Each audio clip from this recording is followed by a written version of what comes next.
Hey guys, so now we are talking about 753, which is the curvature wrap perm. Okay, there is going to be nothing different in how you actually do the wrap except for the actual curve that you're going to do, but the actual wrapping of the rods is the same. Okay, so that's not going to actually change. Okay, so when you're looking at a curvature wrap, you want to make sure that you are definitely getting down the mastery of wrapping the curve. Okay, because that's going to be the most difficult part. So you're going to begin by sectioning out. Okay, so everything for the front of the ear forward is going to be one section. This should be the section in the length of at least one rod. Okay, then you're going to pre-section as well, and you're going to begin wrapping that section. Okay, so if you have a triangle shape in the front, you can put one rod or two rods there depending on how much there is, um, so that you can kind of get that little hair out of the way if it's small hair. Stabilize your rods. Make sure that you're going to use picks if you need them. But as you can see, what we're doing by the picture here that you can see is that you're actually taking the rods on that section of hair and going all the way down to the side. And then we're going to turn around and do the same thing on the other side. So you can stabilize your rods, make sure that you're going to work through the entire panel that you've parted. So all the back section of the hair should be out of your way. You can go ahead and put those in sections, but the front section should be the size of a rod. Make sure that when you do your base is no bigger than the rod. There should not be large gaps in between each rod. You do not see large gaps in between these rods. Okay, they should be basically side by side by side by side. You can measure your base by putting the rod up against the rod you just rolled, and then use your tail comb to divide your base so that it's evenly distributed. Put your hair and lift that out 90 to above 90 degrees so that this goes on base, above 90 degrees. When you reach the last rod, be sure to comb that hair flat, so that it's separate and that you have it straight in there, and just kind of roll it in there. Fit your last two rods in the best you can. You're not going to have purple rods or white rods, so you may have to use a orange rod, and just make sure that you roll it as good as you can so to stay in there. We've always used orange rods, and we never had a problem with the leftover hair. Okay, they're putting in purple rods here, and that's okay too. You can actually mix your rods if you wanted to. If somebody wanted a little bit of tighter curl and then a little bit of looser curl, then you can use a larger rod and then a smaller rod. Larger rod, smaller rod. A larger rod and a smaller rod. Okay?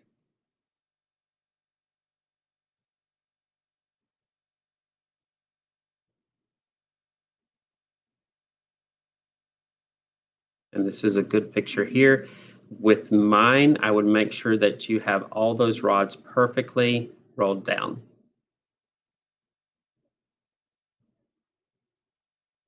Then you're going to move to the other side and you're going to do the exact same thing. So all this section that you see here, the front section, will be sectioned straight down, and you're going to make sure that you roll all of your rods all the way straight down to fill this entire panel.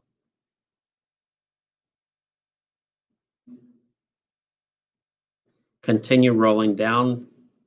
Once you have finished the front section of the head, make sure that you continue rolling down the back. Now, there's two ways you can do the back once you've completed your curvature in the front. One way is you can do a bricklay format on the back, or you can just roll out the rest of the perm just like you'd roll a normal perm. They're rolling a normal perm. Please do not leave gaps in your rods like this. That is no. They should all look like this. We're right next to each other.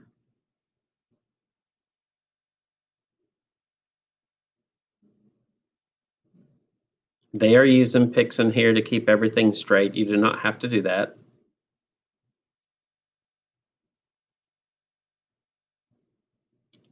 Once you've completed the panel, then you should be taking your pictures. And then, okay, now that we're going into actually putting in the solution. So they're going to be putting in the solution into the rod's front and on the upper side and the lower side of the rods. It'll process usually for about 20 minutes. We'd rinse out well, and then we'd put our neutralizer in there after we put new cotton on.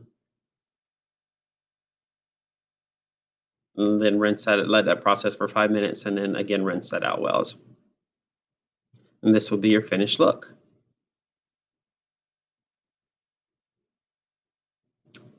Now I'd like to show you too.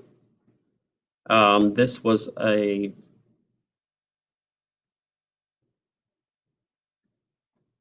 let's see if it's going to open for me. So this was a student that did a video. These are too wide. Please don't do that.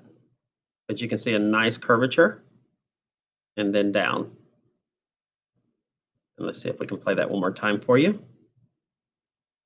She did a bricklay format on the back, which you can do as well. And then a nice curvature and down.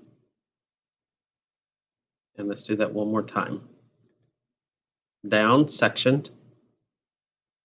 Then she did a nice curvature.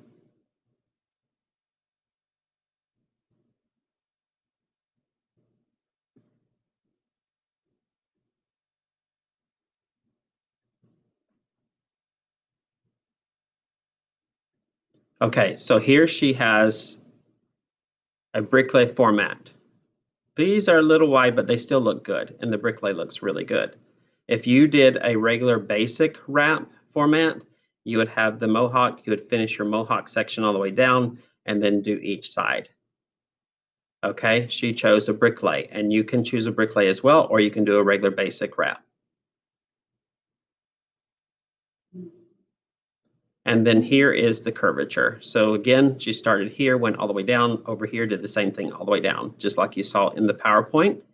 Or if you want to start, to me, it's easier to roll from the top to the bottom. But if you start at the bottom and go up, you can do that. But I think it's going to be very difficult. And it's going to cost a lot more time.